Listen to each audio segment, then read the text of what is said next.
Biotechnology की आज ये हमारी चौथी क्लास है, 4th नंबर क्लास है, जिसमें हम क्लोनिंग वेक्टर को पढ़ेंगे या जिसे हम क्लोनिंग वाहक कहते हैं के बारे में जानकारी प्राप्त करेंगे। पिछली जो क्लास थी उसके अंदर हमने जेल इलेक्ट्रोफोरेसिस पढ़ा था और उससे पहले हमने रेस्ट्रिक्शन एंजाइम पढ़ा था और उससे पहले की जो क्लास थी उसके अंदर हमने प्रिंसिपल पढ़े थे कि बायोटेक्नोलॉजी किस सिद्धांत पे काम करती है। यानी कि बायोटेक्नोलॉजी की जो हमने सीरीज शुरू कर रखी है उसके अंदर ये आज की 4 नंबर क्लास है। और अगर आपने पिछली क्लास जेल इलेक्ट्रोफोरेसिस नहीं देखी है और उसके साथ साथ लाइगेज एंजाइम और पॉलीमरेज एंजाइम अगर आपने नहीं पढ़ा ध्यान से, तो आप पिछली क्लास को देख सकते हैं। उससे पहले अगर आपने रेस्ट्रिक्शन एंजाइम किस प्रकार से काम करता है, जिसके अंदर हमने हिंड और इको R1 के बारे में डिस्कशन किया था, और उससे पहले हमने प्रिंसिपल सिद्धांत पढ़े थे या इंट्रोडक्शन ऑफ बायोटेक्नोलॉजी से कहते हैं हम, वो पढ़ा था। उनके बारे में हमने विस्तृत जानकारी पिछली क्लासों के अंदर दी है। बायोटेक्नोलॉजी की ये जो क्लास है ये एनसीईआरटी चैप्टर कक्षा 12 जो है बायोलॉजी की क्लास है, जिसके अंदर बायोटेक्नोलॉजी यानी कि बायोटेक्नोलॉजी प्रिंसिपल एंड प्रोसेस है, जिसके अंदर इस चैप्टर में 3 पॉइंट बनते हैं। 3 पॉइंट क्या क्या है? इसके अंदर एक पॉइंट बनता है प्रिंसिपल्स क्या है, प्रिंसिपल्स ऑफ बायोटेक्नोलॉजी, जैव प्रौद्योगिकी के सिद्धांत क्या है। दूसरा पॉइंट बनता है tools of recombinant DNA technology, tools of DNA recombinant DNA technology, tools of recombinant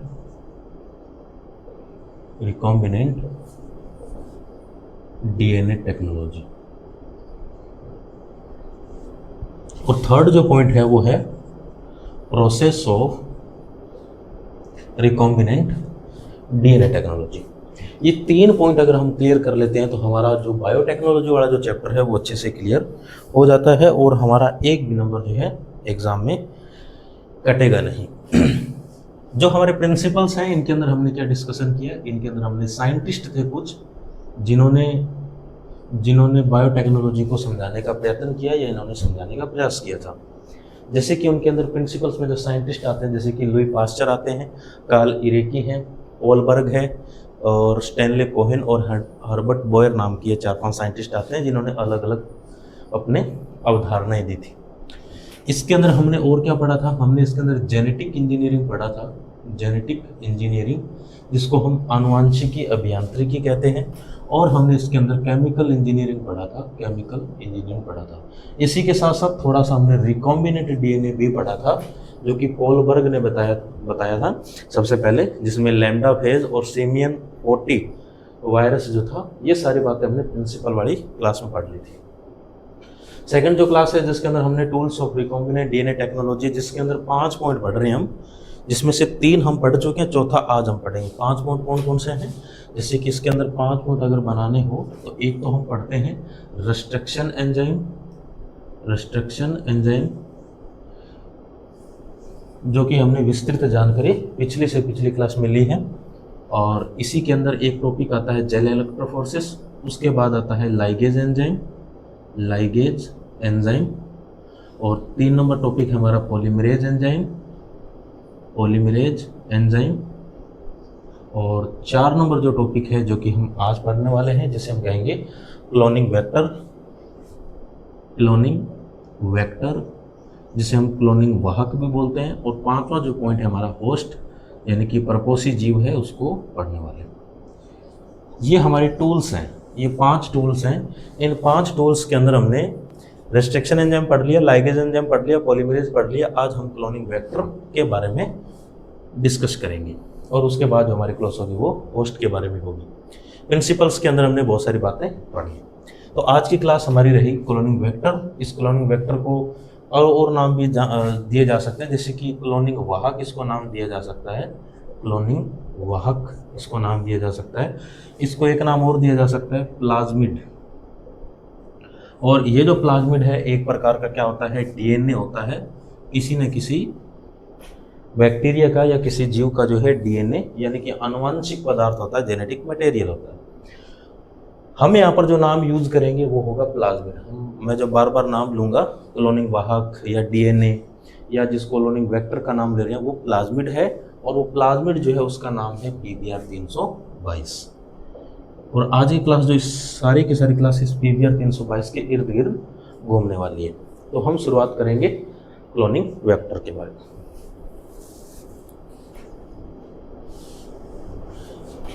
cloning vector यानी कि क्लोनिंग वाहक।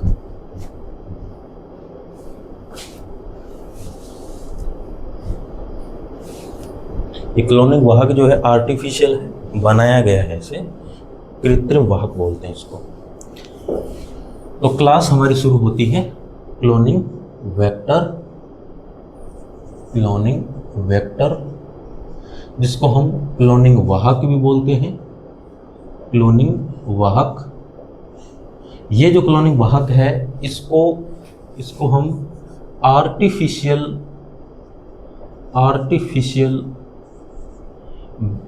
प्लाज्मिड कहेंगे। इसी को क्या कहते हैं? प्लाज्मिड कहते हैं। ठीक है, प्लाज्मिड। और ये क्लोनिंग वाहक, क्लोनिंग वेक्टर या ये आज हमारी हेडिंग है क्लोनिंग वेक्टर। आर्टिफिशियल प्लाज्मिड का मतलब हो गया कि ये कृत्रिम रूप से बनाया गया है, इसको तैयार किया गया है लैब के अंदर। कृत्रिम वाहक है ये, कृत्रिम वाहक, इसको बनाया गया है लैब में। इसका नाम क्या है? इसका नाम है PBr 322, जिसमें P इंडिकेट करता है प्लाज्मिड को, P इंडिकेट करता है प्लाज्मिड को, B इंडिकेट करता है बोलीवर और R इंडिकेट करता है रोड्रिगेज।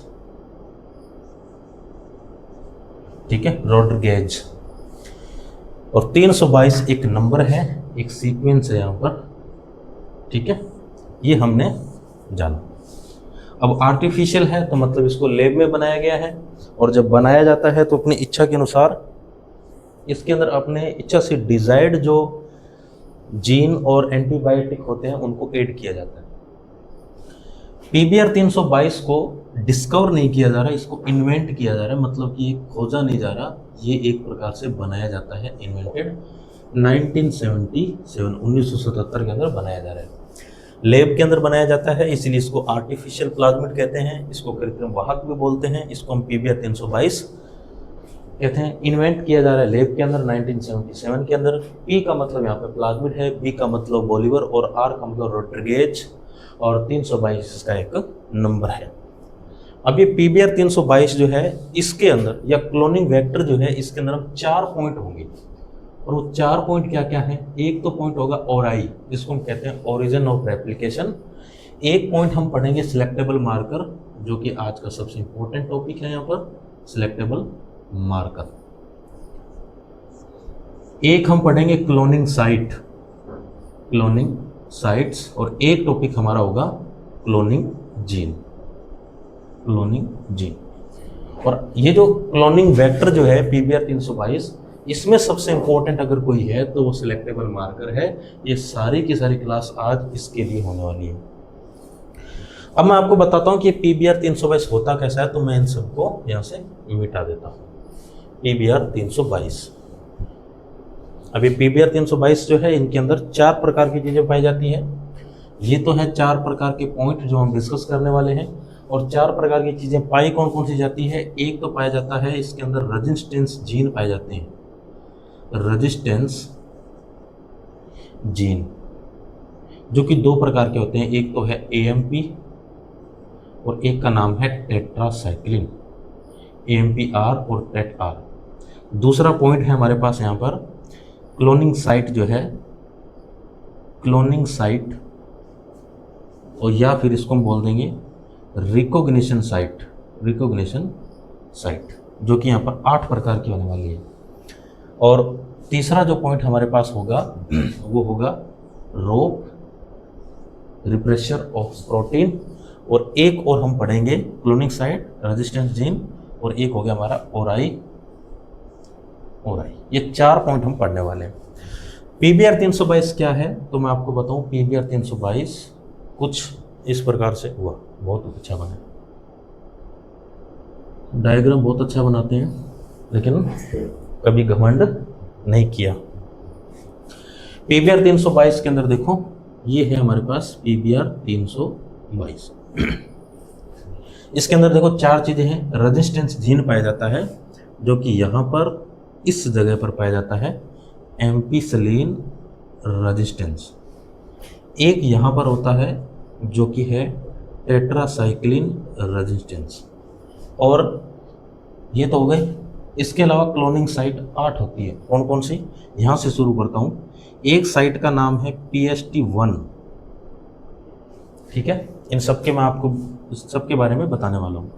एक यहाँ पर है PVU फर्स्ट, एक यहाँ पर है जिसको बोलेंगे इको RI या इको R1, उसके बाद आएगा CLA फर्स्ट, उसके बाद आएगा हिंड HIND हिंड थर्ड, और उसके बाद यहाँ पर जो आने वाला है जिसे बोलेंगे बाम H1, बाम HI या H1, और यहाँ पर आएगा साल1, और यहाँ पे आएगा PVU सेकेंड, और यहाँ पर जो ऐड होने वाला है जिसको हम बोलेंगे रो रिप्रेशर प्रोटीन, और यहाँ वाला जो एरिया उसको हम बोलेंगे ओराई, और इसे हम कहते हैं PBR 322। यानी कि ये कुछ 4 प्रकार की चीज़ें यहाँ पर पाई जाती हैं। इन सब के बारे में आपको थोड़ा थोड़ा बताता हूँ। सबसे पहले रेजिस्टेंस जीन एम्पिसिलिन और टेट्रासाइक्लिन है। अब ये क्या होते हैं? यही एक प्रकार के सिलेक्टेबल मार्कर होते हैं। ये कैसे काम करते हैं मैं अभी आपको नहीं बताऊंगा, और बताऊंगा तो समझ में भी आएगा नहीं, आपको बाद में पता चलेगा ये कैसे काम करता है। एम्पिसिलिन का मतलब है कि ये जो प्लाज्मिड हमने लिया है, आर्टिफिशियल प्लाज्मिड, जिसको बोलिवर रोड्रिगेज ने बनाया है, बोलिवर रोड्रिगेज 1977 आर्टिफिशियल है जिन्होंने इसको बनाया है। और इस प्लाज्मिड के अंदर उन्होंने कुछ चीज़ें छोड़ी है, जैसे कि इसके अंदर 8 तो रिकॉग्निशन साइट बना के छोड़ी है ये, और 2 यहाँ पर क्या है, रेजिस्टेंस जीन। रेजिस्टेंस जीन का मतलब हो गया कि ये एक प्रकार के एंटीबायोटिक, यहाँ लिख देता हूँ मैं, यहीं लिख देता हूँ, ये एक प्रकार के क्या है, एंटीबायोटिक रेजिस्टेंस जीन है, रेजिस्टेंस जीन है। एंटीबायोटिक रेजिस्टेंस जीन का मतलब हो गया कि यदि इस प्लाज्मिड के अंदर एम्पिसिलिन और टेट्रासाइक्लिन के जीन अगर डाल रखे हैं, और यदि इस प्लाज्मिड को किसी ऐसे कंटेनिंग मीडियम या इन्वायरमेंट में डाला जाता है जहाँ पे एम्पिसिलिन या टेट्रासाइक्लिन नाम की अगर वहाँ पे मेडिसिन फैल रखी है, तो वहाँ पर ये अच्छी तरह से ग्रो कर सकता है, सर्वाइव कर सकता है। यानी कि एक प्रकार से इस PBR 322 के अंदर जो प्लाज्मिड है, इसके अंदर एम्पिसिलिन और टेट्रासाइक्लिन क्या है, एक प्रकार का डिफेंस सिस्टम की तरह काम करता है। और यही आगे जाके क्या बनेगा, सिलेक्टेबल मार्कर बनेगा, जिसको वर्णयौगिक चिन्ह बोलते हैं। मैं बता देता हूँ, वर्णयौगिक चिन्ह का मतलब हो गया कि ये निर्धारण करते हैं कि रिकॉम्बिनेंट डीएनए और non recombinant DNA Escherichia coli के अंदर ट्रांसफरमेंट हुए हैं या नहीं हुए, इस बात का निर्धारण सिलेक्टेबल मार्कर एम्पिसिलिन और टेट्रासाइक्लिन करते हैं। अब ये बात आपको समझ में आई या नहीं आई, इसको मैं आपको आगे समझाने वाला हूँ। तो ये एम्पिसिलिन और टेट्रासाइक्लिन नाम के 2 यहाँ पर रेजिस्टेंस जीन होते हैं, और हम क्या करेंगे, इन्हीं 2 जीनों में से टेट्रासाइक्लिन जो है उसके बाम H1 पर क्या डालेंगे, एक साइट डालेंगे, एक डिजायर्ड जीन डालेंगे डीएनए, और उसी को हम रिकॉम्बिनेंट डीएनए बनाने वाले हैं। पहला पॉइंट हो गया रेजिस्टेंस जीन। दूसरा है क्लोनिंग साइट, और यहाँ पर 8 प्रकार की क्लोनिंग साइट। तो मैं शुरू करता हूँ PST1 से। PST1 का मतलब देखो यहाँ पर क्या होता है। PST1 का मतलब है यहाँ पर, जैसे PST1 जो है ये एक क्लोनिंग साइट है। क्लोनिंग साइट का मतलब हो गया कि क्लोनिंग करने के लिए डिजायर्ड डीएनए यहाँ पे डाला जा सकता है और रिकॉम्बिनेंट डीएनए बनाया जा सकता है। PST क्लोनिंग साइट जो है, यहाँ पर पहले एक एंडोन्यूक्लियस एंजाइम से इस प्लाज्मिड को काटा जाएगा जिसका नाम है PST1। मतलब कि 8 प्रकार की रिकॉग्निशन साइट या क्लोनिंग साइट है, इनके ऊपर आप 8 अलग अलग तरीके के एंडोन्यूक्लियस एंजाइम डालकर इस प्लाज्मिड को कट कर सकते हैं, और कट करके वहाँ पर डिजायर्ड डीएनए को डाला जाएगा, और फिर वहाँ पर नया डिजायर्ड डीएनए जोड़ के रिकॉम्बिनेंट डीएनए बनाया जाएगा। PST1 का मतलब यहाँ होता है प्रोविडेंशिया स्टुअर्टी, प्रोविडेंशिया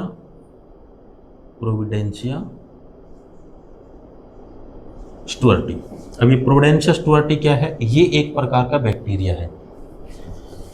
PST1 रिकॉग्निशन साइट है। इस प्लाज्मिड के ऊपर PST1 रिकॉग्निशन साइट है। PST1 का मतलब हो गया कि PST1 जो रिकॉग्निशन साइट है, अगर इस PST1 रिकॉग्निशन साइट पे डिजायर्ड DNA जोड़ना होगा तो यहाँ पर पहले एक एंडोन्यूक्लियस एंजाइम जो कि PST1 है वो यहाँ पर लाके इस प्लाज्मिड को काटा जाएगा और काट कर यहाँ पे डिजायर्ड DNA को जोड़ दिया जाएगा। आप कंफ्यूज हो रहे होंगे कि यही तो क्लोनिंग साइट है और यही यहाँ पर रिकॉग्निशन साइट है, इसी को मैं एंडोन्यूक्लियस एंजाइम बोल रहा हूँ। तो आप यूँ समझ लीजिए कि ये पूरा का पूरा प्लाज्मिड जो होता है इसके अंदर ये साइट है, मतलब ये एक प्रकार के खांचे बनाकर तैयार करके रखे हुए हैं कि इन द फ्यूचर यदि कोई DNA इन साइट्स पे अगर आपको जोड़ना होगा तो आपको पहले इस साइट से रिलेटेड एक एंडोन्यूक्लियस एंजाइम लाकर इसको काटना होगा। मतलब ये क्लोनिंग साइट है यहाँ पर, और इन क्लोनिंग साइट के ऊपर यहाँ पे ये एंजाइम डिटेक्ट करते हैं, और यदि एंजाइम डिटेक्ट कर जाते हैं तो फिर हम डिजायर्ड DNA को यहाँ एड ऑन कर सकते हैं। इसका मतलब यहाँ पर ये है, क्या समझे, कि यहाँ पर ये 8 प्रकार की क्लोनिंग साइट है, रिकॉग्निशन साइट है। मतलब कोई भी, मान लो इसके अंदर मुझे कोई DNA जोड़ना है, तो मान लो मुझे PST पे जोड़ना है, तो PST पे मुझे डिजायर्ड DNA जोड़ने के लिए मुझे क्या करना पड़ेगा, पहले इसको काटना पड़ेगा, क्योंकि ये एक सर्कुलर DNA है। सर्कुलर DNA को काटने के लिए क्या चाहिए, एक्सोन्यूक्लियस एंजाइम या एंडोन्यूक्लियस एंजाइम? Endonuclease enzyme. तो मैं क्या करूँगा, इस प्लाज्मिड को पहले काटूंगा। किससे काटूंगा? Endonuclease enzyme, restriction endonuclease enzyme जो होता है, प्रतिबंधित एंडोन्यूक्लियस एंजाइम, उससे। PST1 का मतलब होगा कि यहाँ पर प्रोडेंशिया स्टुअर्टी नाम के बैक्टीरिया से निकाला गया पहला जो एंजाइम है PST1, उसको लेके आऊँगा और मैं इस रिकॉग्निशन साइट पे लाके लगा दूँगा। मतलब कि ये जगह है, ये PST, PVU, इको, CLA, हिंड, बाम HY और साल PVU, ये क्या है, ये जगह है, यहाँ पर एंजाइम लाके रखा जा सकता है। मतलब कि ये स्पेसिफिक प्लेसेस है, विशिष्ट स्थल है, ये स्पेसिफिक स्थल है, ये जिसको साइट कहते हैं, स्पेसिफिक साइट है ये। यहाँ पर एंजाइम डाला जाएगा, ना कि इसके अंदर एंजाइम है।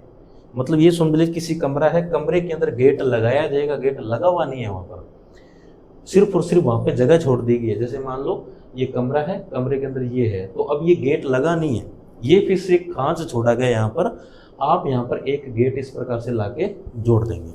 मतलब कि ये सिर्फ और सिर्फ रिकॉग्निशन साइट है, यहाँ पे एंजाइम बाद में डिटेक्ट किया जाता है जब हमें डिजायर्ड DNA को एड ऑन करना होता है उस समय। ठीक, तो PST1 क्लोनिंग साइट है। इस PST1 के अंदर प्रोविडेंशिया स्टुअर्टी नाम का एंजाइम लगाया जा सकता है, जो कि प्रोविडेंशिया स्टुअर्टी नाम के बैक्टीरिया से निकाला जाता है। उसके बाद आता है हमारे पास PVU फर्स्ट। PVU इसका मतलब हो गया प्रोटियस वल्गैरिज।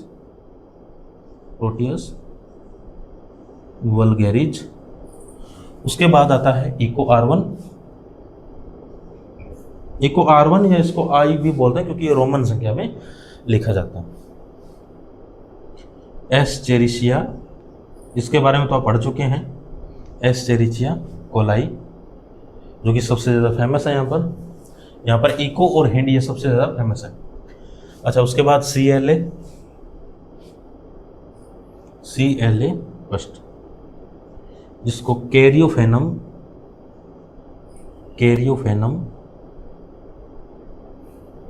लेटम। उसके बाद हिंड थर्ड जो है, इसका मतलब होता है हीमोफिलस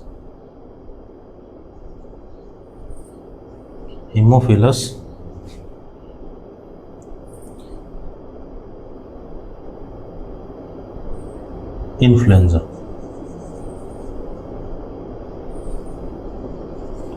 उसके बाद हमारे पास बाम HY,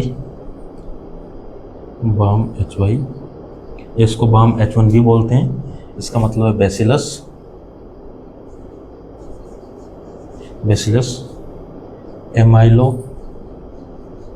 एमाइलो लिक्विफेशियंस, काफ़ी लंबा नाम है। उसके बाद आता है साल्वन, जिसको हम स्ट्रेप्टोमाइसिस, स्ट्रेप्टोमाइसिस, एल का मतलब एल्बज, और फिर वापस पीवीयू, यही वर्ड आ गया, इसको हम पीवीयू। सेकंड का मतलब हो गया कि ये 2 नंबर जो है, मतलब ये 1 नंबर ना होने चाहिए, 2 नंबर है यहाँ पर, इसको हम लिखेंगे प्रोटियस वल्गैरिज, प्रोटियस वल्गैरिज। और ये जो नंबर जो है 1 2 3, इसका मतलब होता है कि 1 नंबर पहला है, मतलब 2 है तो मतलब ये दूसरा हो गया, 3 मतलब ये तीसरा हो गया, उस बैक्टीरिया से निकाला गया पहला, दूसरा या तीसरा एंजाइम होता है। ठीक है, तो ये यहाँ पर क्या हो गई, रिकॉग्निशन साइट हो गई। और ये रिकॉग्निशन साइट 8 प्रकार की है, इसमें से हम सिर्फ 4 के बारे में पढ़ेंगे, क्योंकि एम्पिसिलिन और टेट्रासाइक्लिन के ऊपर ये 2 साइट हैं। और इनमें 4 में से भी बाम एच जो है, इसके ऊपर हम डिजायर्ड डीएनए जोड़ेंगे, क्योंकि एनसीईआरटी के अंदर ये हमारे लिखा हुआ है, तो हम बाम H1 को ही पढ़ने वाले हैं। रिकॉग्निशन साइट के बाद मतलब हमने जो 8 प्रकार की रिकॉग्निशन साइट पढ़ी है, जो कि एक प्रकार के एंजाइम से मैच खाती है, और इसके बाद हम तीसरी चीज पढ़ेंगे, वो है रो, जिसे कहेंगे refresher of protein, refresher of protein. ये रोप या रिप्रेशर ऑफ प्रोटीन का मतलब होता है कि इस पूरे प्लाज्मिड के लिए ये जो रोप जो होता है, प्रोटीन प्रोवाइड करवाता है। कितनी संख्या में प्रोटीन बननी चाहिए, कितनी संख्या में नहीं बननी चाहिए, इस चीज़ का निर्धारण जो है रोप करता है। यानी कि इस पूरे के पूरे प्लाज्मिड को जो प्रोटीन प्रोवाइड करवाई जाती है, जो एनर्जी दी जाती है, वो यहाँ पर रोप के द्वारा दी जाती है। ये रिप्रेस कर सकता है किसको, इसका नाम रिप्रेशर ऑफ प्रोटीन क्यों रखा गया है, क्योंकि रिप्रेस कर सकता है आरएनए को। क्योंकि डीएनए से आरएनए और आरएनए से क्या बनाई जा सकती है, प्रोटीन बनाई जाती है। सेंट्रल डोग्मा सिद्धांत आपको याद होगा, सेंट्रल डोग्मा सिद्धांत, जिसमें डीएनए से आरएनए बनाई जाती है और आरएनए से प्रोटीन बनाई जाती है। और अगर इसको रिवर्स कर दिया जाए, डीएनए से आरएनए और आरएनए से वापस से डीएनए बनता है, तो उसको रिवर्स कहते हैं, रिवर्स फ्लो ऑफ डीएनए, जिसके अंदर ये टैमिन नाम के एक साइंटिस्ट ने इसको दिया था, टैमिन और बाल्टीमोर। और टैमिन और बाल्टीमोर ने जब इसको रिवर्स का जब इन्होंने सिद्धांत दिया था, तो इसको उन्होंने टैमिनिज्म भी कहा था। ये बातें हमने पिछली जो डीएनए वाला जो चैप्टर है, मॉलिक्यूलर स्टडी ऑफ इनहेरिटेंस वाला 5वां चैप्टर एनसीईआरटी 12th बायोलॉजी में, वहाँ पर हमने पढ़ा था। यानी कि किसी भी प्लाज्मिड के लिए प्रोटीन जो है, पीबीआर 322 के लिए जो प्रोटीन का जो इंतजाम करता है वो रोक करता है, और इसको रिप्रेशर ऑफ प्रोटीन कहते हैं। रिप्रेशर इसलिए कहा जाता है क्योंकि ये आरएनए को ब्लॉक कर सकता है, आरएनए को रोक सकता है, इसलिए इसको रिप्रेशर ऑफ प्रोटीन कहते हैं। यानी कि इसके लिए प्लाज्मिड के लिए प्रोटीन प्रोवाइड करने का काम जो है रोक का होता है। उसके बाद होता है ओराई, ओराई या इसे ओरी कहते हैं। इसका मतलब होता है ओरिजिन ऑफ रेप्लिकेशन। किसी भी प्लाज्मिड के अंदर डीएनए का जो रेप्लिकेशन होता है, डीएनए का जो गुणन होता है, उसके लिए जिम्मेदार कौन होता है, ओराई होता है। ये ओराई ही क्या करता है, डीएनए को बताता है, पॉलीमरेज एंजाइम को बताता है कि आपको गुणन करना प्रारंभ कहाँ से करना है। जब हमने डिजायर्ड डीएनए यहाँ जोड़ दिया, और जोड़ने के पश्चात ओरी क्या करता है, ओराई क्या करता है, इस डीएनए का रेप्लिकेशन शुरू कर देता है, और ये एक प्रकार का सिग्नल देता है इसको, पॉलीमरेज एंजाइम को। ओराई सिग्नल देता है पॉलीमरेज एंजाइम को कि डीएनए का रेप्लिकेशन करना शुरू कर दिया जाए, यानी कि डीएनए का गुणन शुरू कर दिया जाए। तब वहाँ पर ओराई से क्या होता है, डीएनए का गुणन शुरू हो जाता है। और जब इस पूरे प्लाज्मिड का डीएनए का गुणन होता है, तो उसके साथ साथ यहाँ पे जो डिजायर्ड डीएनए हम ऐड ऑन करेंगे, उसका भी साथ साथ क्या होता है, गुणन हो जाता है। यानी कि गुणन की जो प्रक्रिया है, रेप्लिकेशन की जो प्रोसेस है, उसको ओराई हैंडल करता है। तो इस पूरे प्लाज्मिड के अंदर मैंने आपको बताया, कंफ्यूजन नहीं रहना चाहिए, जितने नाम जितने डेटा इसके अंदर आपको दिख रहा है, उतनी बातें हमने यहाँ पर बोर्ड पे रख दी, ताकि किसी भी प्रकार का कन्फ्यूजन ना हो। तो इसके अंदर 2 तो हमें रेस्ट्रिक्शन एंजाइम मिल रहे हैं, जो कि एम्पिसिलिन और टेट्रासाइक्लिन है, जिसको रेजिस्टेंस जीन कहते हैं। और ये क्या करता है, किसी कंटेनिंग मीडियम, यानी कि जो माध्यम इनको मिलेगा, उस माध्यम के अंदर ये क्या करते हैं, प्रोटेक्शन कर सकते हैं अपने प्लाज्मिड की, यानी कि उस इन्वायरमेंट से ये लड़ सकता है। और उसके बाद क्लोनिंग साइट, ये 8 प्रकार की क्लोनिंग साइट है, रिकॉग्निशन साइट है। इस पूरे प्लाज्मिड के अंदर 8 प्रकार की ऐसी साइट है जहाँ पे डिजायर्ड डीएनए को जोड़ा जा सकता है। और उससे पहले क्या किया जाएगा, पहले प्लाज्मिड को काटा जाता है, उसके बाद डिजायर्ड डीएनए जोड़ा जाता है लाइगेज के साथ। उसके बाद मैंने आपको रो बता दिया जो कि प्रोटीन बनाता है, और आई मतलब ये गुणन शुरू करता है। अब जो है हम पढ़ेंगे कि ये PBR 322 काम कैसे करता है, इसकी प्रोसेसिंग क्या है।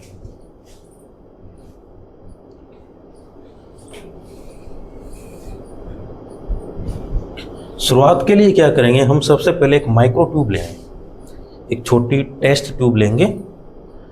देखो प्रोसेसिंग क्या है, सबसे पहले मैंने क्या किया, एक माइक्रो ट्यूब ली, ये मैंने माइक्रो ट्यूब ली। इस माइक्रो ट्यूब के अंदर मैंने ये जितने भी PBR 322 थे इनको डाल दिया। ये लो, मैंने इनके अंदर बहुत सारे प्लाज्मिड जो है PBR 322 इसके अंदर इंजेक्ट करवा दिए। PBR 322 मैं इसके अंदर क्यों डाल रहा हूँ, इसका कारण क्या है, इसका कारण है सर कि आप इसके अंदर इस प्लाज्मिड को काटने वाले हो और काट कर क्या करोगे, इसके अंदर डिजायर्ड डीएनए को जोड़ा जाएगा। तो पहले इसको PBR 322 को ये जो हमारे पास प्लाज्मिड है इसको इस टेस्ट ट्यूब या माइक्रो ट्यूब में डाला जाएगा। अब ये सीधा तो कटेगा नहीं, क्योंकि प्लाज्मिड को काटने का काम किसका होता है, एंडोन्यूक्लियस एंजाइम का। काटने का काम किसका होता है, एंडोन्यूक्लियस एंजाइम का। Restriction endonuclease enzyme, restriction endonuclease enzyme का होता है। और यहाँ पर रिस्ट्रिक्शन एंडोन्यूक्लियस एंजाइम का नाम क्या है, BAM-H1, BAM-H1, क्योंकि हमें एनसीईआरटी में यही देखने को मिला है कि हम टेट्रासाइक्लिन वाले जगह से काटेंगे और जगह यहाँ पर क्या है, क्लोनिंग साइट BAM-H1 है, तो हम इसी को यूज करने वाले हैं। BAM-H1 यहाँ पर क्या है, बैसिलस एमाइलोलिक्विफेसेंस नाम का होता है, जिसको हमने नाम दिया था बैसिलस एमाइलोलिक्विफेसेंस, ठीक है। ये बैसिलस एमाइलोलिक्विफेसेंस नाम के बैक्टीरिया से निकाला जाता है। H यहाँ पे स्ट्रेन हो सकती है और फर्स्ट इसका जो उस बैक्टीरिया से निकाला गया एंजाइम है। तो इसके अंदर मैंने दूसरी जो चीज़ डाली वो है हमारे पास BAM-H1। अब इस BAM-H1 का रिजल्ट क्या आएगा, ये जो BAM-H1 जो है इस PBR 322 को कट कर देगा। और कट करने के बाद क्या होगा, अब इसके अंदर बचेगा क्या, अब इसके अंदर कुछ ऐसे यानी कि यहाँ पर प्लाज्मिड कट चुका है, लेकिन इसकी भी पूरी संभावना नहीं होती कि सारे के सारे PBR 322 कट जाएंगे। कुछ संभावना होती है कटती है, कुछ है नहीं कटते। मतलब कि आधे जो प्लाज्मिड है PBR 322 वो कट चुके हैं, आधे नहीं कटे। तो अब हमने क्या किया, हमें तो सिर्फ कटे हुए से मतलब है, प्लाज्मिड जो कट चुका है उससे मतलब है। हम क्या करेंगे, इसके अंदर एक डिजायर्ड डीएनए जोड़ देंगे। तो अब मैं क्या करूँगा, इसके अंदर एक डिजायर्ड डीएनए डाल दूंगा, और ये लो डिजायर्ड डीएनए, मैंने डिजायर्ड डीएनए इसके अंदर डाल दिया। डिजायर्ड डीएनए डालने का मतलब है कि वो डीएनए जो मैं इसके साथ जोड़ के रिकॉम्बिनेटेड डीएनए बनाना चाहता हूँ, क्योंकि ये तो प्लाज्मिड वाला डीएनए है, ये तो प्लाज्मिड वाला डीएनए, मुझे इसके अंदर और क्या ऐड ऑन करना है, मुझे इसके अंदर ऐड ऑन करना है डिजायर्ड डीएनए। अब डिजायर्ड डीएनए डायरेक्ट तो जुड़ता नहीं, इसको जोड़ने के लिए क्या चाहिए, लाइगेज एंजाइम। तो मैंने इसके अंदर डाल दिया लाइगेज एंजाइम।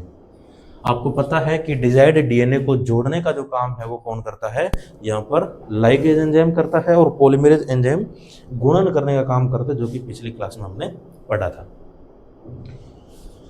अब मुझे जो प्राप्त हो रहा है इसकी दो कंडीशन बनती है कि मुझे रिकॉम्बिनेटेड डीएनए प्राप्त हो जाएगा। इस टेस्ट ट्यूब से मुझे दो कंडीशन बन रही है, एक तो मुझे प्राप्त हो रहा है कि रिकॉम्बिनेट डीएनए बन रहा है, और एक कंडीशन हो रही है कि नहीं बन रहा। तो मेरे पास यहाँ पर दो कंडीशन है, ये लीजिए। मतलब कि इस माइक्रो ट्यूब्स के अंदर दो कंडीशन है। पहली कंडीशन तो ये है कि बहुत सारे प्लाज्मिड जो है रिकॉम्बिनेटेड डीएनए बन चुके हैं, और बहुत सारे प्लाज्मिड जो है रिकॉम्बिनेट डीएनए नहीं बने। जो नहीं बने इसको मैं लिखूंगा non recombinant DNA, non recombinant DNA. और जो बन चुका है उसको मैं क्या लिखूंगा, उसको मैं लिखूंगा recombinant DNA, recombinant DNA. Process कहाँ से शुरू हुई है? पहले हमने पीबीआर 322 को काटा, काटने वाला एंजाइम का नाम BAM-H1। तो देखो मैंने क्या बताया था, ये यहाँ पर सिर्फ उस स्पेसिफिक सीक्वेंस है, एक विशिष्ट स्थल है, स्पेसिफिक प्लेस है, जगह है। उस जगह पे हमने उस जगह को काटने के लिए हमने BAM-H1 डाला है, ना कि पहले से है यहाँ पर। इसको हमने पीबीआर 322 को काटा, काटने के बाद हमने क्या किया, डिजायर्ड डीएनए को जोड़ा है। पहले पीबीआर 322 को काटा, फिर हमने डिजायर्ड डीएनए को जोड़ा, और जोड़ने के बाद दो कंडीशन बनती है। पहली कंडीशन तो ये बनती है कि यहाँ पर हमें नॉन रिकॉम्बिनेंट डीएनए प्राप्त होगा, और दूसरी कंडीशन बनती है कि हमें रिकॉम्बिनेंट डीएनए बनेगा। इसको मैं ए और इसको मैं बी से इंडिकेट कर देता हूँ। ए का मतलब हो गया कि ये नॉन रिकॉम्बिनेंट डीएनए है, और बी का मतलब हो गया कि ये रिकॉम्बिनेंट डीएनए है। अब क्या करेंगे, इन नॉन रिकॉम्बिनेंट डीएनए और रिकॉम्बिनेंट डीएनए को हम किस में डालेंगे? अब हम डालेंगे एस्चेरिचिया कोलाई बैक्टीरिया के अंदर। तो ये हमने फर्स्ट कंडीशन पढ़ी, ये हमने सेकंड कंडीशन पढ़ ली। अब हम क्या करेंगे, थर्ड कंडीशन अप्लाई कर रहे हैं। और थर्ड कंडीशन में क्या होगा, हम एक माइक्रोट्यूब और लेके आएंगे। इस माइक्रोट्यूब के अंदर हमने डाल दिए एस्चेरिचिया कोलाई बैक्टीरिया, ये हमने बैक्टीरिया डाल दिए। क्योंकि हमारा मकसद क्या है, हमारा मकसद है रिकॉम्बिनेंट डीएनए बनाकर उसको किसी होस्ट सेल या बैक्टीरियल सेल के अंदर डालना, यही तो है। यानी कि एक हम लेंगे प्लाज्मिड और एक लेंगे हम डिजायर्ड डीएनए। डिजायर्ड डीएनए दोनों को मिलाकर क्या बना देंगे, रिकॉम्बिनेंट डीएनए। रिकॉम्बिनेंट डीएनए, और ये रिकॉम्बिनेंट डीएनए जो है इसको हम किस में डालेंगे, ई कोलाई के अंदर डालेंगे। और इससे क्या होगा, इससे बहुत सारी कॉपीज बनेगी। जैसे कि अगर मैं आपको बताऊं, ये हमने पीछे पढ़ा था, ये डायग्राम आपको अगर याद है, डायग्राम के अंदर देखो यहाँ पर क्या है, बाहरी डीएनए जो हमारा डिजायर्ड डीएनए होता है, जो कि यहाँ पे हम जोड़ेंगे, ये वाला डिजायर्ड डीएनए। और दूसरा जो है वाहक, ये वाहक है, ठीक है। और दोनों को जोड़कर हमने क्या किया, ये देखो एक प्लाज्मिड तैयार किया जिसको हमने नाम दिया रिकॉम्बिनेंट डीएनए। और इस रिकॉम्बिनेंट डीएनए को हम डालेंगे ई कोलाई के अंदर, यानी कि कोशिका के अंदर। और आगे जाके वो क्या करेगा, गुणन करेगा, यानी कि संख्या ज़्यादा हो जाए। देखो आप यहाँ पर 2 बन रहे हैं। इस बात का मतलब क्या हुआ, इस बात का मतलब ये हुआ कि यहाँ पर हमने डिजायर्ड डीएनए जोड़ दिया है। और देखो हमने क्या किया, BAM-H1 पे जोड़ा था। इस चीज़ को थोड़ा सा ध्यान से देखो। अब यहाँ पर एक जगह थी, उस जगह का नाम क्या था, उस जगह का नाम था टेट्रासाइक्लिन। इस जगह का नाम था टेट्रासाइक्लिन रेजिस्टिविटी। मतलब कि ये जो प्लाज्मिड जो था, ये टेट्रासाइक्लिन कंटेनिंग मीडियम के लिए रेजिस्टिविटी शो कर रहा था। इसका मतलब हुआ आसान भाषा में कि अगर कोई ऐसी प्लेट या एक ऐसा इन्वायरमेंट है जिसके अंदर टेट्रासाइक्लिन नाम की दवाई फैल रखी है, तो वहाँ पर ये वाला जो प्लाज्मिड है वो उससे फाइट कर सकता है, वहाँ पे ग्रो कर सकता है। लेकिन हमने यहाँ क्या किया, इसके अंदर एक डिजायर्ड डीएनए जोड़ दिया। और ये डिजायर्ड डीएनए जो है, इसने क्या किया, इस टेट्रासाइक्लिन को ख़त्म कर दिया, डिलीट कर दिया। यहाँ पे रिकॉग्निशन साइट कौन कौन सी थी, एक तो थी BAM-H1 थी, और एक यहाँ पर थी SAL1। ये 2 रिकॉग्निशन साइट थी। अब देखो इस टेट्रासाइक्लिन का मतलब है कि यहाँ पर कोई एक सीक्वेंस था। इसका मतलब यानी कि इससे पहले सेल क्या थी, इससे पहले ये वाली सेल थी। यानी कि यहाँ पर टेट्रासाइक्लिन मैंने जोड़ रखा है। तो टेट्रासाइक्लिन जोड़ रखा है मतलब इसका कोई सीक्वेंस तो होगा। मान लेते कि इसको AAGGTT, ठीक है। अब इसके बीच में मैंने क्या कर दिया, इसको काटा, और काट के मैंने इसके बीच में डाल दिया डिजायर्ड डीएनए। तो अब ये डिजायर्ड डीएनए ने क्या किया, इस सीक्वेंस को तोड़ दिया। मतलब कि इस टेट्रासाइक्लिन को क्या कर दिया, बीच में जब डिजायर्ड डीएनए डाल दिया, तो डालने के बाद यहाँ से ये टेट्रासाइक्लिन क्या हो गया, नष्ट हो चुका है। जब टेट्रासाइक्लिन नष्ट हो चुका है तो क्या ये प्लाज्मिड उस कंटेनिक मीडियम माध्यम जहाँ पे टेट्रासाइक्लिन नाम की मेडिसिन है, क्या वहाँ पे रेजिस्टिविटी शो करेगा? नहीं करेगा, क्योंकि इसका जो डिफेंस सिस्टम जो था वो क्या हो चुका है, वो नष्ट हो चुका है। इसका मतलब ये हुआ कि हमने टेट्रासाइक्लिन नाम की जो रजिस्टिविटी जीन थी उसकी बाम H1 साइट पर हमने डिजायर्ड डीएनए को ऐड ऑन कर दिया। जब यहाँ पर डिजायर्ड डीएनए को ऐड ऑन कर दिया तो उससे क्या होगा, ये टेट्रासाइक्लिन जो वाला जो जीन है वो खत्म हो चुका है। और अब ये जो है किसी भी ऐसे कंटेनिंग मीडियम के अंदर रजिस्टिविटी शो नहीं करेगा, वहाँ पर ये काम नहीं करेगा, वहाँ पर सिर्फ एम्पिसिलिन काम करेगा। और कैसे करेगा मैं आपको आगे बताता हूँ। तो अब मैंने क्या किया, एक टेस्ट ट्यूब और ली और इसके अंदर मैंने बहुत सारे ई कोलाई डाले, पीबीआर नहीं डाले, वो बाद में डाले जाएंगे। अब इसके अंदर दो कंडीशन है, मैंने नॉन रिकॉम्बिनेंट डीएनए भी डाल दिए, ये लीजिए नॉन रिकॉम्बिनेंट डीएनए, और इसके अंदर मैंने रिकॉम्बिनेंट डीएनए भी डाल दिए, ये मैंने रिकॉम्बिनेंट डीएनए भी डाल दिए। अब इस बात की क्या संभावना है कि इसके अंदर जो नॉन रिकॉम्बिनेटेड डीएनए और रिकॉम्बिनेटेड डीएनए एस्चेरिचिया कोलाई बैक्टीरिया जो है उसके अंदर ट्रांसफॉर्मेट हो चुके हैं। अब ये आंखों से दिखाई नहीं दे रहे क्योंकि ये बहुत छोटा प्रयोग है, लैब के अंदर हो रहा है, लेबोरेटरी एक्सपेरिमेंट है। तो इसकी तीन संभावनाएं बनती है। तीन संभावनाएं क्या बनती है, पहली संभावना तो ये बनती है कि इस ई कोलाई बैक्टीरिया को मैं यहाँ पर क्या लिख देता हूँ, 1 नंबर, और इसको मैं लिख देता हूँ 2 नंबर, और इसको मैं लिख देता हूँ 3 नंबर। यहाँ पर मैंने 3 ई कोलाई बैक्टीरियल सेल इसमें से निकाले, मतलब 3 संभावनाएं हो सकती है। क्योंकि 99% रिजल्ट नहीं आता, इसमें क्या होता है, संभावना होती है, क्योंकि प्रॉपर नहीं होगा। सारे के सारे बैक्टीरिया कटेंगे, सारों के अंदर डीएनए जुड़ेगा, सब के अंदर ई कोलाई में ट्रांसफॉर्मेट हो जाएंगे, इसकी संभावना नहीं रहती। इसको मान लिया जाता है कि हाँ इतने हो सकते हैं। पहली कंडीशन है, जैसे मान लो ये स्टार का मतलब है ई कोलाई बैक्टीरिया का खुद का डीएनए, ये भी ई कोलाई बैक्टीरिया का खुद का डीएनए, क्योंकि इस टेस्ट ट्यूब में से मैंने 3 कंडीशन निकाले, 3 कॉलोनी निकाली है, या 3 प्रकार के इन्वायरमेंट निकाल लिए, और ये भी इसका क्या हो गया, खुद का डीएनए। ई कोलाई का खुद का डीएनए जो है उसकी बात करें, अभी तक पीबीआर 322 इसके अंदर गया है ये नहीं गया, इसका मैंने जिक्र नहीं किया। अब मैं पहली कंडीशन ये मानता हूं कि ई कोलाई बैक्टीरिया के अंदर कोई भी वाहक डीएनए नहीं गया, कोई भी वेक्टर डीएनए नहीं गया, या मैं यूं कह सकता हूं कि इसके अंदर कोई भी प्लाज्मिड इस बैक्टीरिया के अंदर इंटर हुआ ही नहीं। पहली कंडीशन तो ये है, यानी कि ना तो इसके अंदर नॉन रिकॉम्बिनेटेड डीएनए गया और ना ही इसके अंदर रिकॉम्बिनेटेड डीएनए गया। दूसरी कंडीशन बनती है कि इसके अंदर ये ए वाला जो है जिसको हमने नाम दे रखा है नॉन रिकॉम्बिनेटेड डीएनए। दूसरी कंडीशन ये बनती है कि इस एस्चेरिचिया कोलाई बैक्टीरिया के अंदर नॉन रिकॉम्बिनेटेड वाला जो डीएनए है, प्लाज्मिड जो है वो चल गया, इसके अंदर ट्रांसफॉर्मेट हो गया। थर्ड नंबर कंडीशन क्या बनती है कि इसके अंदर ये जो बी वाला जो है जिसको हमने नाम दे रखा है रिकॉम्बिनेटेड डीएनए, ये वाला जो डीएनए इसके अंदर जा चुका है। यहाँ पर 3 कंडीशन बन रही है। पहली कंडीशन, कोई भी डीएनए नहीं गया, जैसा ई कोलाई पहले था वैसा का वैसा सेल हमने उठा के बाहर निकाल लिया, इसके अंदर कुछ गया ही नहीं, ये फर्स्ट कंडीशन। दूसरी कंडीशन है जिसके अंदर गया लेकिन नॉन रिकॉम्बिनेटेड डीएनए गया, मतलब जिसके अंदर कोई भी डिजायर्ड डीएनए जुड़ा हुआ नहीं है, जिसके अंदर एम्पिसिलिन और टेट्रासाइक्लिन रजिस्टिविटी है, वो वाला जो डीएनए था वो चला गया।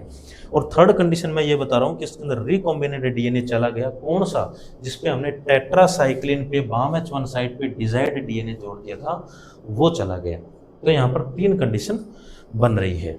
इन तीनों कंडीशन में अब हम ये कंफर्म करेंगे कि इसमें से ट्रांसफॉर्मेंट कौन सा है और नॉन ट्रांसफॉर्मेंट कौन सा है। तो देखो पहली कंडीशन ये जो है इसको मैं बोलूँगा नॉन ट्रांसफॉर्मेंट। नॉन ट्रांसफॉर्मेंट का मतलब हो गया कि इसके अंदर किसी भी प्रकार का रूपांतरण नहीं हुआ। ट्रांसफॉर्मेंट का मतलब हो गया रूपांतरण। इस ई कोलाई बैक्टीरिया के अंदर कोई भी डीएनए गया नहीं, तो ये नॉन ट्रांसफॉर्मेंट हो गया। ये दोनों जो है ये ट्रांसफॉर्मेंट है, ये दोनों ट्रांसफॉर्मेंट है। इन दोनों के ट्रांसफॉर्मेंट होने का मतलब यहां पर ये है कि इन दोनों के अंदर डीएनए गया है। कौन सा, प्लाज्मिड वाला पीबीआर 322 गया है, लेकिन एक कंडीशन यहां भी अप्लाई हो जाती है। ये जो है इसको हम बोलेंगे नॉन रिकॉम्बिनेंट ट्रांसफॉर्मेंट। इसको मैं क्या कहूंगा, इसको मैं कहूंगा नॉन रिकॉम्बिनेंट ट्रांसफॉर्मेंट। मतलब कि ये ट्रांसफॉर्मेट तो है, मतलब इसके अंदर प्लाज्मिड गया है, लेकिन कौन सा गया है? नॉन रिकॉम्बिनेंट प्लाज्मिड गया है, तो इसको मैं नॉन रिकॉम्बिनेंट ट्रांसफॉर्मेट कहूंगा।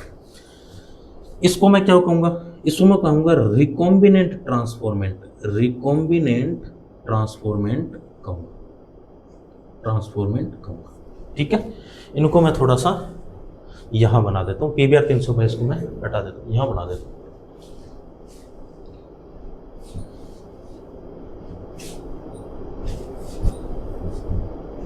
फर्स्ट कंडीशन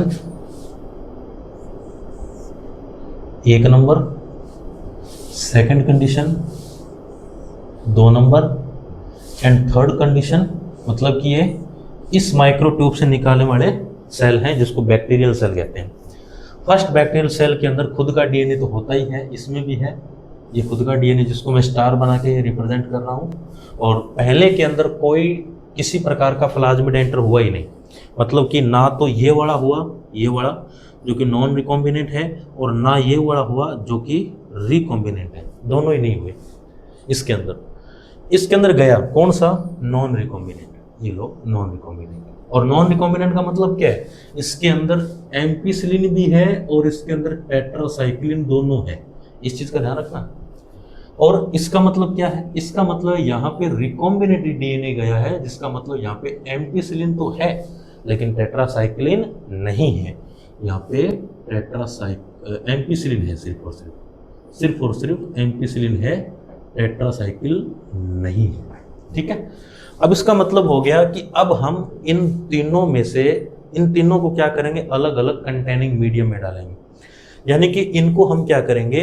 पहले एम्पिसिलिन में डालेंगे, तीनों को उठाएंगे एम्पिसिलिन में डाल देंगे, फिर तीनों में से जो बचेगा उसको टेट्रासाइक्लिन में डाल देंगे, और कंफर्म करेंगे कि कौन सी सेल, बैक्टीरियल सेल जो है ग्रो कर पा रही है और कौन सी बैक्टीरियल सेल ग्रो नहीं कर पा रही, इसके बारे में हम बात करेंगे।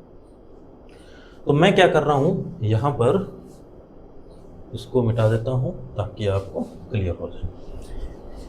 मैंने एक प्लेट तैयार की जिसको बोलते हैं एगार प्लेट, इसको बोलते हैं एगार प्लेट या अगर प्लेट बोलते हैं।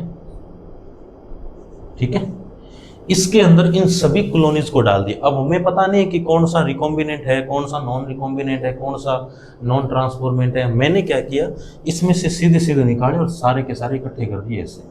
ये बहुत सारे इकट्ठे होंगे, इनके अंदर अलग अलग प्रकार के हैं, ये 1, ये 2, ये 3, ये कुछ मिक्स वाले हो जाएंगे ऐसे। अब मैं पहले क्या करूंगा, एक प्लेट तैयार कर रहा हूं जिसका नाम है एम्पिसिलिन। पहली प्लेट कौन सी है? एम्पिसिलिन। डायग्राम को थोड़ा सा मैं छोटा कर देता हूं।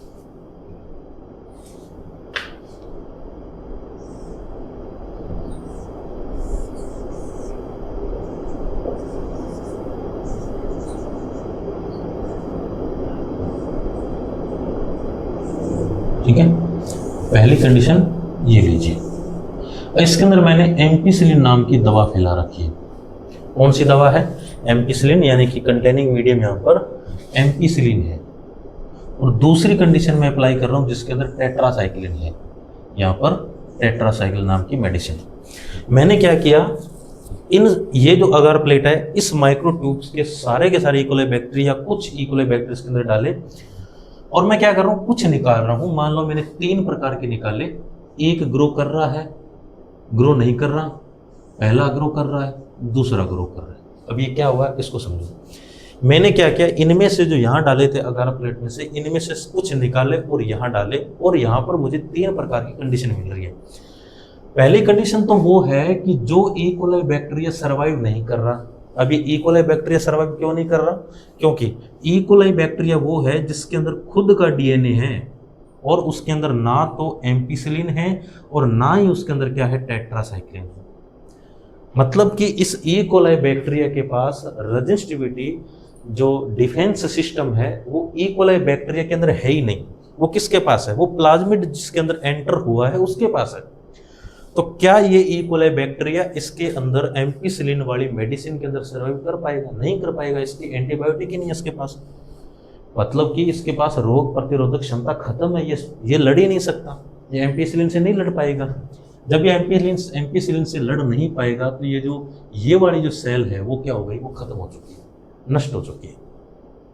लेकिन 1 नंबर जो सेल है, मान लो इसमें से मैं इन्हीं कोई 1 2 3 मान रहा हूँ, लेकिन इनमें से कुछ सेल जो है वो सर्वाइव कर पा रही है। ये सेल भी सर्वाइव, इसको भी मैं एक बार हटा देता हूँ, मतलब एक सेल तो ये सर्वाइव कर पा रही है, एक सेल ये सर्वाइव कर पा रही है। इसका मतलब क्या हुआ? इसका मतलब ये हुआ कि इन दोनों के पास या किसी एक के पास एम्पीसिलिन है, दोनों के पास एम्पीसिलिन है। ये भी सर्वाइव कर रहा है, ये भी सर्वाइव कर रहा है, मतलब दोनों के पास एम्पीसिलिन है, तभी तो वो सर्वाइव कर रहा है। अब मैं क्या करूंगा, इसमें से इन दोनों को उठा के यहाँ डालूंगा, इसको भी डाल दिया, और क्योंकि ये तो मर गया, ये तो मर गया। अब इनमें से ये जो है इसके पास, मैं इसको मैं 2 नंबर इंडिकेट कर देता हूँ, तो इसके पास एम्पीसिलिन और टेट्रासाइक्लिन दोनों है। अब ये 2 नंबर जो है एम्पीसिलिन और टेट्रासाइक्लिन दोनों है, तो इस वाली सेल ने यहाँ एम्पीसिलिन में भी ग्रो किया था, वहाँ पर भी सर्वाइव कर गया था, क्योंकि इस वाली सेल के पास ये जो है, इसके पास एम्पीसिलिन वाली भी है और टेट्रासाइक्लिन वाली भी रजिस्टिविटी है। तो ये 2 नंबर यहाँ पर भी सर्वाइव कर गया, यहाँ पर भी सर्वाइव कर गया, ये सर्वाइव नहीं कर पाया। क्यों? क्योंकि इसके पास सिर्फ और सिर्फ एम्पीसिलिन के लिए लड़ने के लिए रजिस्टिविटी जीन थी, लेकिन टेट्रासाइक्लिन के लिए नहीं थी। और ये जो इन्वायरमेंट है, ये वाला जो इन्वायरमेंट है, इसके अंदर टेट्रासाइक्लिन नाम की हमने मेडिसिन फैला रखी है। तो यहाँ पर कौन कौन से सर्वाइव कर पा रहे, कौन से सर्वाइव नहीं कर पा रहे? पहली कंडीशन, जो 1 नंबर कोशिका थी वो सर्वाइव नहीं कर पा रही, इसको मैं 1 नंबर नाम दे देता हूँ, इसको 2 नंबर और इसको 3 नंबर, और इसको एक बार हम इनसे मैच कर लेते हैं या इनसे मैच कर लेते हैं। 1 नंबर सर्वाइव नहीं कर पाई ना, तो वो एम्पीसिलिन में सर्वाइव नहीं कर पाई, तो टेट्रासाइक्लिन में तो वैसे ही सर्वाइव नहीं कर पाएगी। पहले हमने एम्पीसिलिन में डाला था। अब ये सर्वाइव क्यों नहीं कर पाई या ग्रो क्यों नहीं कर पा रही? ये इसलिए नहीं ग्रो कर पा रही क्योंकि इसके पास ऐसा प्लाज्मिड नहीं है जिसके पास एम्पीसिलिन और टेट्रासाइक्लिन वाला प्लाज्मिड हो। ई कोलाई बैक्टीरिया के पास खुद का ही डीएनए है, और ये खुद का डीएनए जो है एम्पीसिलिन और टेट्रासाइक्लिन वाले माध्यम से फाइट नहीं कर सकता। तो फिर ई कोलाई यहाँ पर क्या हो गया? मारा गया। 2 नंबर सेल यहाँ पे सर्वाइव कर पा रही है। 2 नंबर सेल क्यों सर्वाइव कर पा रही है? क्योंकि ये नॉन रिकॉम्बिनेंट है। नॉन रिकॉम्बिनेंट का मतलब हो गया इसके अंदर टेट्रासाइक्लिन और एम्पीसिलिन और टेट्रासाइक्लिन दोनों माध्यम है।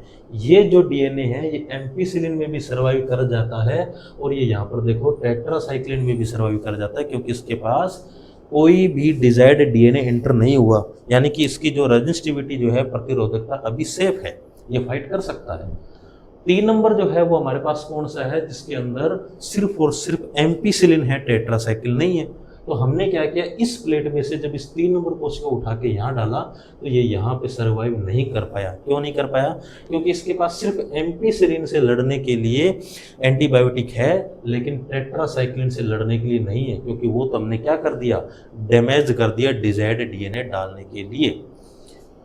अब आपको यह बात समझ में आ रही होगी कि यहाँ पे एम्पीसिलिन और टेट्रासाइक्लिन का काम क्या है, यानी कि एम्पीसिलिन और टेट्रासाइक्लिन ऐसे सिलेक्टेबल मार्कर जो वर्णयोग्य चिन्ह हैं, जो ये निर्धारण करते हैं कि रिकॉम्बिनेंट डीएनए और नॉन रिकॉम्बिनेंट डीएनए किसी ई कोलाई बैक्टीरिया के अंदर ट्रांसफॉर्मेट हो रहे हैं या नहीं हो रहे। इस चीज का निर्धारण जो है कौन करते हैं? सिलेक्टेबल मार्कर करते हैं, जिसे एम्पीसिलिन और टेट्रासाइक्लिन कहते हैं।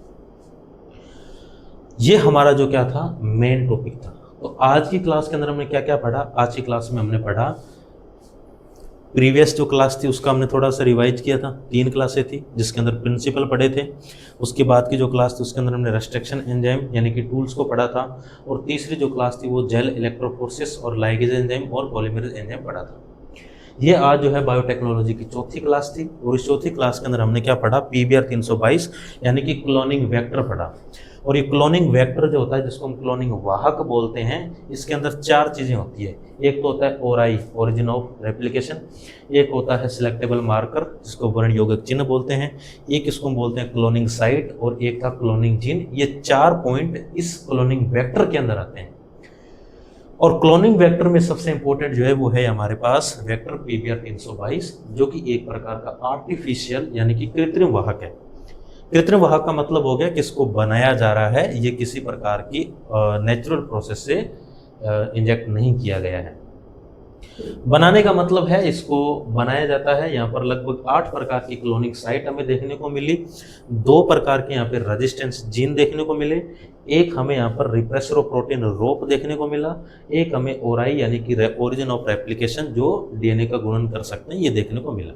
मतलब कि PBR 322 जो है इसके अंदर हमने 4 प्रकार के पॉइंट देखे और इन 4 के अंदर 8 प्रकार के तो क्या थी क्लोनिंग साइट थी, जो कि यहाँ पर PST1, PVU, इको R1, CLA फर्स्ट, हिंड थर्ड, और उसके बाद बाम HY, और उसके बाद साल1, और उसके बाद PVU सेकेंड। ये 8 प्रकार की क्लोनिंग साइट थी। इन 8 प्रकार की क्लोनिंग साइट के ऊपर 8 प्रकार के एंजाइम डिटेक्ट किए जा सकते हैं, और जब 8 प्रकार में से किसी एक ने भी अगर डिटेक्ट किया तो वो डीएनए को काट देता है। और हमने देखा कि कैसे काटता है, वो प्रोसेस हमने क्लास के अंदर समझ लिया था। हमने यहाँ पर टेट्रासाइक्लिन वाली साइट को काटा था जो कि बाम H1 से कट रहा है, और उसके बाद हमने ये देखा कि इसके अंदर ये किस प्रकार से प्लाज्मिड कटता है, किस प्रकार से लाइगेज एंजाइम इसके अंदर जुड़ता है, और किस प्रकार से ई कोलाई के अंदर वो ट्रांसफॉर्मेट होते हैं या नहीं होते। ओराई का काम क्या है, रोक का काम क्या है, सिलेक्टेबल मार्कर क्या है, यानी कि एम्पिसिलिन और टेट्रासाइक्लिन ही यहाँ पर क्या है सिलेक्टेबल मार्कर हैं। ये सारी बातें हमने आज की क्लास के अंदर पढ़ी। इसके अलावा हम ये कह सकते हैं कि ये काम कैसे करता है, ट्रांसफॉर्मेंट और नॉन ट्रांसफॉर्मेंट किसे कहेंगे, रिकॉम्बिनेंट और नॉन रिकॉम्बिनेंट हम किसे कहेंगे। ये सारी बातें हम आज की क्लास के अंदर हमने पढ़ी थी। मैं उम्मीद करता हूँ कि टॉपिक आपको समझ में आया होगा, और यदि किसी प्रकार का डाउट है तो आप हमसे शेयर कर सकते हैं। नेक्स्ट जो क्लास रहेगी वो हमारी होस्ट सेल, या फिर हम कह सकते हैं कि अब थोड़ा सा process of DNA recombinant technology की तरफ बढ़ने वाले हैं, जिसके अंदर हम और विस्तृत जानकारी हासिल करेंगे। बहुत बहुत धन्यवाद आपका, आपने पूरी क्लास देखी। Thank you.